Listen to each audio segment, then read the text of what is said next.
રાજકોટ શહેર અને જિલ્લામાં મેઘરાજાની તોફાની batting.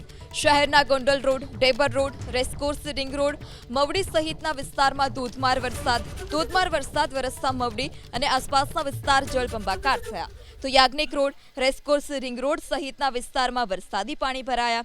150 foot ring road, Raiya telephone exchange સહિતના વિસ્તારમાં પણ વરસાદી પાણી ભરાયા। રોડ પર વરસાદી પાણી ફરી વળતા અનેક જગ્યા પર વાહન ચાલકો અટવાયા હતા। વરસાદી પાણીમાં ડૂબી જતા જે વાહનો હતા તે પણ બંધ થયા। આસ્ટન ચોક અને પોપટપરાના ગરનાળામાં પણ વરસાદી પાણી ભરાતા વાહન ચાલકો અટવાયા। તો અમીન માર્ગ સહિતના વિસ્તારમાં પાણી ભરાતા વાહન ચાલકોએ હાલાકી ભોગવવાનો વારો આવ્યો। રાજકોટ જિલ્લાના લોધિકાના ગ્રામ્ય વિસ્તારમાં પણ ધોધમાર વરસાદથી પાંભર, ઇટાળાના ખેતરો વરસાદી પાણીથી તરબોળ થયા। તો દુલિયા, દોમડા ગામમાં નવા નીર નદીમાં આવ્યા હતા, જેને લઈ ખેડૂતો પણ ખુશખુશાલ થયા। ગોંડલ શહેર અને ગ્રામ્ય પંથકમાં પણ મેઘરાજા મન મૂકીને વરસ્યા।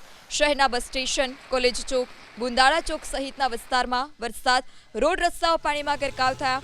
તો આ તરફ ગોંડલમાં ચોડી, જામવાળી, ગુંદાળા, દેડી, કુંભાજી સહિતના વિસ્તારમાં પણ વરસાદ। ભારે વરસાદને કારણે રાજકોટના જેતપુર તાલુકામાં નવાગઢ, ચાંદની ચોક, સામાકાંઠા વિસ્તાર, દેસાઈવાડી, જૂનાગઢ રોડ સહિતના વિસ્તારમાં પવન સાથે વરસાદ।